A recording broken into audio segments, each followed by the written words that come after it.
Chào các bạn, chúng ta sẽ nghiên cứu về đạo Phật. Đề tài đạo Phật thì đương nhiên rất là rộng lớn, và mình sẽ cố gắng trình bày những cái nội dung cốt lõi, những nội dung quan trọng của đạo Phật. Và đương nhiên chúng ta sẽ chia thành nhiều cái video. Đây là tập 1, chúng ta sẽ tìm hiểu về nhập môn đạo Phật. Trước hết thì chúng ta sẽ tìm hiểu về cái chữ giác ngộ. Thì giác ngộ có nghĩa là thấu triệt các cái đạo lý nhân sinh vũ trụ. Đó, thì bất cứ người nào mà thấu triệt hết tất cả những cái đạo lý nhân sinh vũ trụ thì coi như người đó là người giác ngộ. Như vậy thì rõ ràng rằng là cho dù chúng ta nghiên cứu nhiều thì nhiều tới đâu đi nữa thì gần như là chúng ta đang leo từng bước để đến một ngày nào đó chúng ta có thể thấu triệt tất cả những đạo lý nhân sinh vũ trụ. Cũng có thể chúng ta nghiên cứu giữa chừng là chúng ta đã hết thời gian rồi, chúng ta già và chúng ta chết rồi. Cho nên có những người họ có thể giác ngộ được sớm, cũng có những người tới già rồi chưa giác ngộ. Và đương nhiên có rất nhiều người họ chưa giác ngộ mà họ tưởng rằng họ giác ngộ. Đó, nó cũng giống như là thầy bói sờ voi. Thì mỗi ông thầy bói sờ một bộ phận của con voi, nhưng mà cứ tưởng rằng là mình đã hiểu được hết nguyên một con voi. Rất nhiều người họ bị như vậy. Vậy thì cái cảnh giới mà giác ngộ, cái cảnh giới mà thấu triệt được tất cả các cái đạo lý nhân sinh vũ trụ, thì đó là một cảnh giới cao nhất của cái sự học Phật, thiền định và cái trí tuệ giác ngộ. Đó. Và tùy theo cái mức độ mà chúng ta có thể là giác ngộ một phần, hoặc là giác ngộ nhiều phần, hoặc là gần đến sự giác ngộ hoàn toàn. Rồi, như vậy chúng ta vừa tìm hiểu về cái khái niệm về giác ngộ. Thì chúng ta có một cách tiếp cận khác để chúng ta hiểu về cái chữ giác ngộ này. Đó là tự giác, giác tha. Tự giác có nghĩa rằng là cái người này là sau khi đã khổ công nghiên cứu, rồi khổ công thiền định, và cuối cùng người này đã thấu triệt được đạo lý nhân sinh vũ trụ, tức là người này đã giác ngộ. Còn giác tha có nghĩa là chẳng những mình phải giác ngộ được rồi, thì mình còn phải làm một cái nhiệm vụ rất là quan trọng, đó là giúp cho những người khác họ cũng giác ngộ. Cái đó gọi là giác tha. Có nghĩa là mình giác ngộ, mình còn phải đi giúp người khác giác ngộ nữa, gọi là giác tha. Thì người ta gọi là giác hạnh viên mãn. Có nghĩa là giác, có nghĩa là tự mình giác ngộ. Còn hạnh có nghĩa là mình đi giúp cho người khác. Cái lòng từ bi bác ái là đi giúp cho người khác cũng giác ngộ. Đó gọi là giác hạnh, giác và hạnh, viên mãn. Rồi, chúng ta cũng có thể tiếp cận cái chữ giác ngộ này theo một cái nghĩa khác. Đó là khai minh. Giác ngộ là khai minh và cống hiến. Phải khai minh và cống hiến. Khai minh là gì? Khai minh có nghĩa là chúng ta cũng thấu triệt được rất là nhiều vấn đề, thậm chí là thấu triệt tất cả. Mà đương nhiên thì trên đời này cái người mà biết tất cả thì hầu như là rất là ít, rất là hiếm. Rất là hiếm. Mà cũng chả ai dám tự nhận mình là thấu triệt tất cả. Vậy thì chúng ta hiểu là khai minh có nghĩa là chúng ta biết được rất nhiều thứ, và chúng ta đang mong cầu từng ngày từng phút chúng ta vẫn khổ công tu sửa. Tu có nghĩa là sửa. Chúng ta khổ công để chúng ta càng ngày càng mở mang, càng ngày càng khẳng định những cái kiến thức của chúng ta.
Tức là khai minh gọi là tự giác.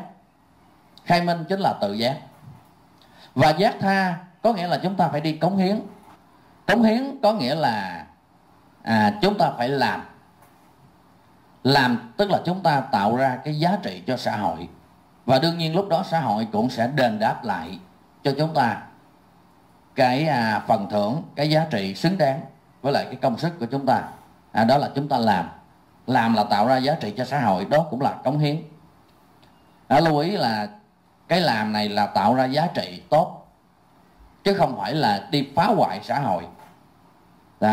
Ví dụ như một người thành lập công ty cấu kết với nhà nước để mà chặt phá rừng, làm giàu cho bản thân, gom gọi là cướp được cái tài sản của nhân dân, thì cái người đó không phải làm, người đó đang phá. Rồi chẳng những làm mà chúng ta phải truyền đạt. Bất cứ người nào cũng có cái điều hay để mà có thể truyền đạt cho người khác. Một anh thợ đóng giày, anh cũng có, ngoài cái kinh nghiệm đóng giày của anh cũng có những cái triết lý sống rất hay, và anh cũng nên là đi truyền đạt cho người khác những cái hay đó, những cái tinh hoa đó. Rồi một người thợ cắt tóc cũng có, ngoài cái kinh nghiệm chuyên môn, anh ta cũng có những triết lý sống vậy. Hoặc là thậm chí anh ta có những cái kinh nghiệm nó không thuộc chuyên môn, nhưng mà cũng rất là đáng cho người khác học tập, thì anh ta cũng nên đi truyền đạt. Mình biết cái gì thì mình truyền đạt cái đó. Một con người tự do, chúng ta đang hướng tới một con người tự do. Tự do là gì? Chúng ta tự do dạy những cái gì mà chúng ta thích. Còn người học sẽ tự do học cái gì mà họ thích. Ngày nay với sự tiến bộ của Internet thì bất cứ người nào cũng có thể là thầy giáo được. Chỉ cần bạn quay video, bạn chia sẻ những cái điều hay lẽ phải, những cái gì mà bạn cảm thấy rằng là nó bổ ích cho cộng đồng thì bạn chia sẻ. Bạn tự do dạy những cái gì mà bạn thích. Người ta lên mạng, người ta cũng search, người ta tự do học những cái gì mà người ta thích học. Bạn dạy dở quá, người ta không học. Còn bạn dạy hay thì người ta học. Bạn cũng không có quyền ép người ta học. Nếu bạn dạy hay thì tự động người ta tìm đến bạn. Còn bạn dạy dở thì chẳng ai thèm học bạn. Rồi, như vậy thì chúng ta có cái hiểu cái chữ giác ngộ, có nghĩa là vừa khai minh cho bản thân mình, tức là tự giác, mà cũng phải vừa cống hiến, tức là truyền đạt. Cái truyền đạt này nó lớn hơn cái làm. Làm là chỉ tạo ra giá trị cho xã hội thôi, nhưng truyền đạt nó là truyền cái cảm hứng cho hàng ngàn người, nó truyền cảm hứng thậm chí cho hàng chục ngàn người. Như vậy thì bất cứ người nào cũng nên đi truyền đạt để truyền cảm hứng cho người khác. Như vậy thì cống hiến chính là giác tha.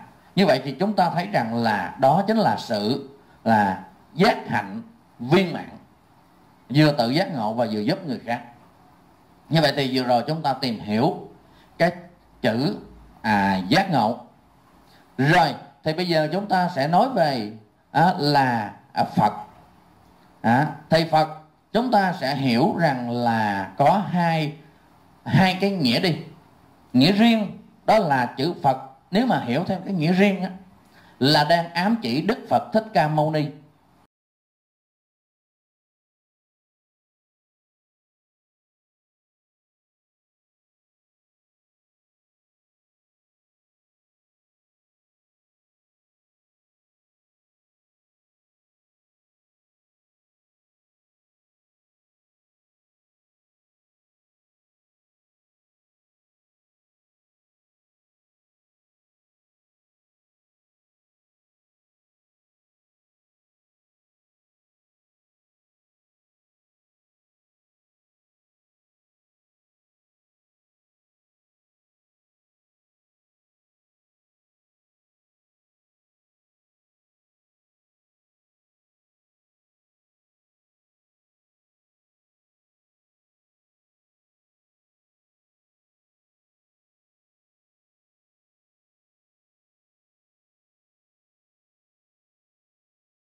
nó đi quanh là hành tinh.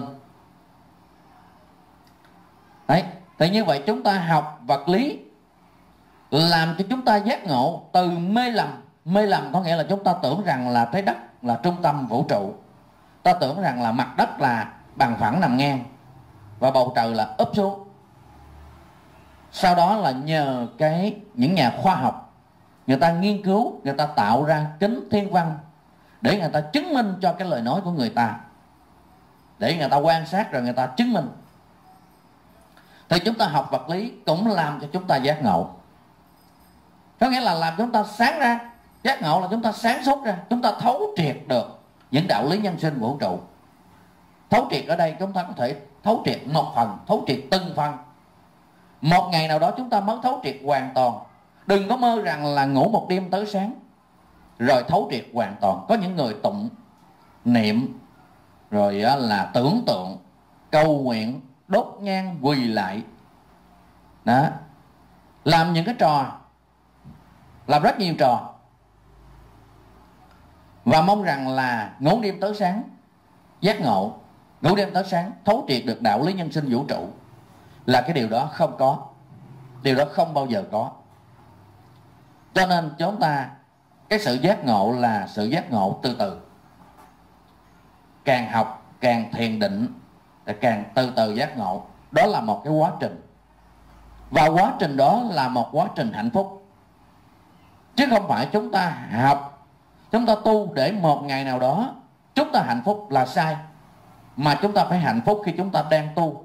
Chứ không phải chúng ta tu để một ngày nào đó chúng ta được hạnh phúc ở đâu đó, để được một cái kết quả hạnh phúc ngay mai sau là không đúng. Đó là hiểu sai về cái từ hạnh phúc. Hạnh phúc là một cái quá trình chứ không phải là một cái kết quả. Thành công là một quá trình chứ không phải là một kết quả. Rồi, như vậy thì con đường giác ngộ nó có rất nhiều cái con đường giác ngộ. Bất cứ cái con đường nào, bất cứ cái quyển sách nào, bất cứ cái kiến thức nào, bất cứ cái lời nói nào, bất cứ cái bài giảng nào mà làm cho bạn sáng suốt ra, thì đó cũng là một phần trong cái con đường đi đến sự giác ngộ. Chúng ta nhắc lại, đạo Phật chính là con đường để mà đi đến sự giác ngộ. Vậy thì bất cứ cái gì, bất cứ cái kiến thức gì, bất cứ cái quyển sách gì, cái lời nói gì, cái bài giảng gì mà làm cho bạn sáng suốt ra, bạn khai minh ra, thì cái đó đều là con đường đi đến sự giác ngộ. Tức cái điều đó đều là đạo Phật. Và chúng ta hiểu đạo Phật chính là tất cả những cái kiến thức, tất cả những cái quyển sách, tất cả nói chung là tất cả những cái gì mà các bạn nghiên cứu xong mà các bạn giác ngộ, thì cái đó đều gọi là đạo Phật. Như vậy thì khoa học cũng là đạo Phật. Tại vì bạn học khoa học xong, bạn cảm thấy sáng suốt ra, bạn cảm thấy rõ ràng ra, bạn cảm thấy bạn thấu triệt. Đương nhiên là bạn không thấu triệt được đạo lý nhân sinh vũ trụ nếu như bạn chỉ nghiên cứu một môn khoa học. Một môn khoa học thì làm sao có thể giúp cho bạn thấu triệt được là tất cả những đạo lý nhân sinh vũ trụ được. Bạn chỉ thấu triệt được cái phần nhỏ thôi. Nhưng nó cũng là nằm trong đạo Phật, bởi vì làm cho bạn sáng suốt, làm cho bạn khai minh. Để chúng ta hiểu là như vậy. Như vậy đạo Phật là bao trùm. Đạo Phật chúng ta đừng có hiểu cái chữ Phật là Đức Phật Thích Ca Mâu Ni nữa, mà chúng ta phải hiểu đạo Phật chính là giác ngộ, nghĩa là cái con đường giác ngộ. Đạo Phật là con đường giác ngộ. Thì bất cứ cái gì làm cho bạn khai minh, bất cứ cái gì làm cho bạn giác ngộ, thì đó là đạo Phật. Như vậy khoa học thì đương nhiên là đạo Phật rồi. Nhưng mà nếu mà bạn chỉ học khoa học thôi, bạn chỉ học có một môn khoa học của bạn thôi, thì bạn không thể giác ngộ được. Mà bạn phải học nhiều thứ lắm, bạn phải học tùm lum hết.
cái quyển kinh đó là giúp bạn giác ngộ.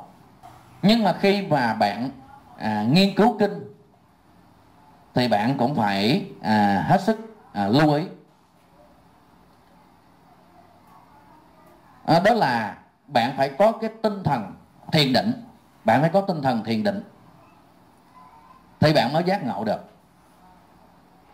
Bởi vì bây giờ cái kinh sách đó, làm sao bạn biết được cái kinh đó là do Đức Phật viết? Đức Phật đâu có viết kinh đâu.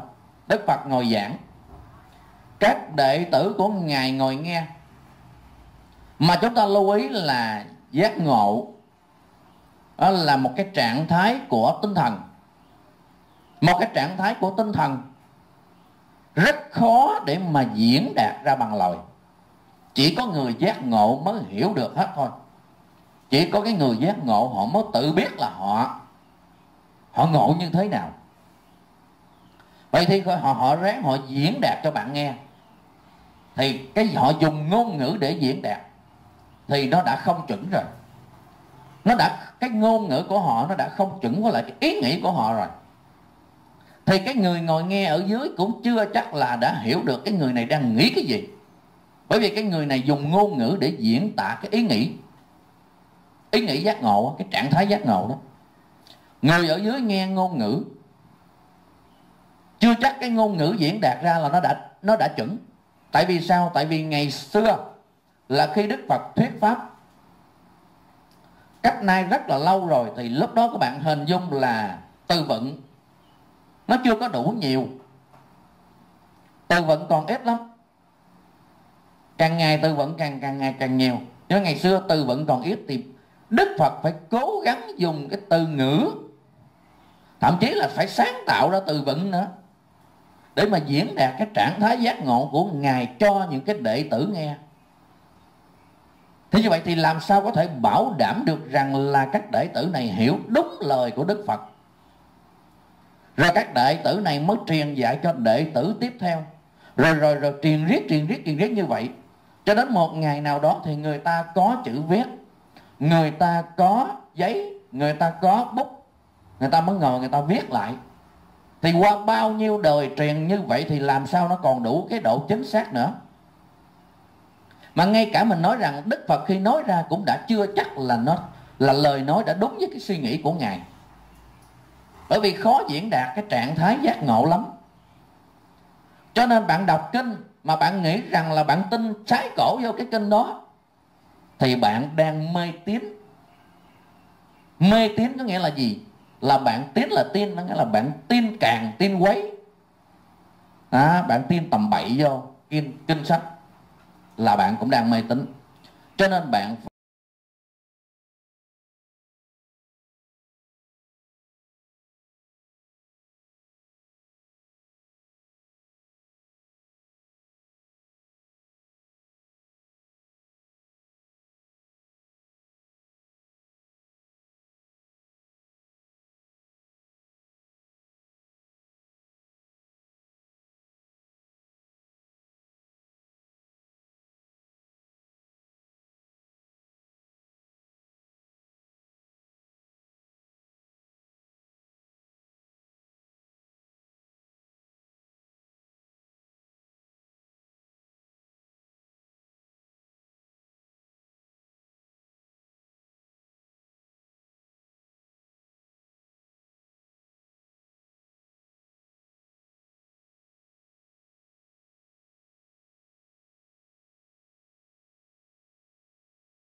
mai mốt là nó sẽ bị thêm cái bệnh gọi là cái bệnh mà gọi là thoát vị đĩa đệm luôn đó.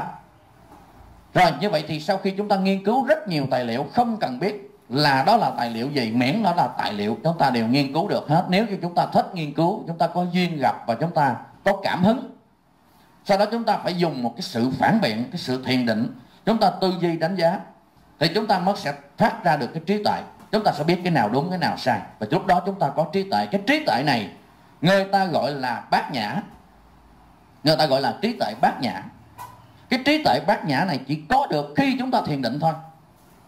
Còn nếu chúng ta không thiền định, không bao giờ chúng ta có được trí tuệ bát nhã. Nếu không thiền định, nếu không tư duy, cùng lắm chúng ta chỉ biết được một mớ cái kiến thức. Kiến thức đó phải của chúng ta, kiến thức đó là sách nó ghi. Ví dụ như bây giờ chúng ta nghe một người nào đó tuyên truyền nhồi sọ riết, tuyên truyền ngày này qua ngày nọ, năm này qua năm, tuyên truyền 12 năm, chúng ta tưởng cái điều đó là đúng. Cái đó đâu phải là cái kiến thức thật sự đâu. Cái đó là chúng ta đang học vẹt, chúng ta đang tiếp nhận như một con vẹt, rồi chúng ta tưởng nó là kiến thức của chúng ta, nhưng đó không phải. Cái đó không phải. Chúng ta chỉ có kiến thức khi, kiến thức gọi là trí tuệ bát nhã đó, chúng ta chỉ có trí tuệ bát nhã khi chúng ta suy nghĩ về, chúng ta trăn trở về cái kiến thức đó, rồi chúng ta tìm tòi nghiên cứu. Chúng ta có thể suy nghĩ rất nhiều, thậm chí mất một tuần, một tháng để chúng ta nhận định coi cái điều đó là đúng hay sai. Ví dụ như các bạn nghe nói là chất độc màu da cam, bạn nghe rất nhiều chất độc màu da cam, chất độc màu da cam, chất độc màu da cam, rồi các bạn cứ tin xoáy cổ là chất độc màu da cam, mà trong khi các bạn không hề nghiên cứu về chất độc màu da cam, suy xét suy luận, thì như vậy đó là chúng ta cũng đang học vẹt. Thì lưu ý là đạo Phật là chúng ta phải để thực hành đạo Phật, để có trí tuệ bát nhã, thì chúng ta phải nghiên cứu, phải thiền định, chúng ta mới có trí tuệ bát nhã. Và khi có trí tuệ bát nhã rồi thì chúng ta phải làm một bước tiếp theo nữa, đó là đi giác tha. Có trí tuệ rồi phải đi độ cho người khác. Tức là gì? Tức là phải đi truyền đạt cho người khác, tức là quay video truyền đạt cho người ta, chứ không phải chúng ta hiểu mình rồi chúng ta chết ngắt luôn, rồi chúng ta già chúng ta chết chẳng có giúp gì được cho đời hết. Đây đó là chúng ta nói về là đạo Phật. Bây giờ chúng ta sẽ qua cái phần số 4, đó là những cái lưu ý khi chúng ta nghiên cứu về đạo Phật. Bây giờ chúng ta sẽ qua cái phần số 4, đó là những cái lưu ý khi chúng ta nghiên cứu về đạo Phật. Ở đây là các bạn lưu ý là mình dùng cái từ đạo Phật, chứ mình không dùng cái từ là Phật giáo. Bởi vì đạo Phật là con đường đi đến sự giác ngộ, còn Phật giáo thì nó không phải đạo Phật. Chúng ta lưu ý, Phật giáo không phải đạo Phật. Mình sẽ phân tích rõ cái vấn đề này trong những cái video khác, cho nên mình dùng từ lúc nào cũng là cái từ đạo Phật hết. Bây giờ chúng ta nói về những lưu ý khi nghiên cứu về đạo Phật. Đó là đừng tin điều gì do kinh sách. Hồi nãy bàn rồi, kinh sách là do người viết, mà người viết là cái người này viết là từ trong họ suy nghĩ rồi họ mới viết ra kinh sách. Mà người này là ở đâu ra? Người này là nghe, có thể là người ta nghe trực tiếp Đức Phật giảng, cũng có thể là nghe tùm lum hết, cũng có thể là người này người này là không tu, không có một học của Đức Phật ngày nào hết, nhưng mà người ta vẫn nghiên cứu rất nhiều tài liệu, và người ta vẫn áp dụng cái phương pháp thiền định, và người ta vẫn có thể có trí tuệ ngang như Đức Phật, ngang như là Đức Phật Thích Ca Mâu Ni. Vì có rất nhiều con đường giác ngộ, cho nên không nhất thiết là người này là phải là học theo Đức Phật, vẫn có thể tự giác ngộ được. Tuy nhiên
mà không tham ăn thì đương nhiên Đức Phật sẽ không có mập.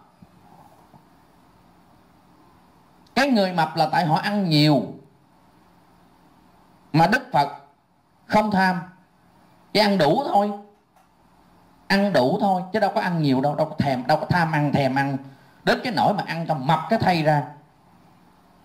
Mà nó làm cái phim Tây Du Ký á, là nó làm cái ông mà Phật tổ Như Lai đó là nó kiếm một cái con heo đi đóng cái vai Đức Phật, tự xưng là Phật tổ Như Lai, mập như một con heo.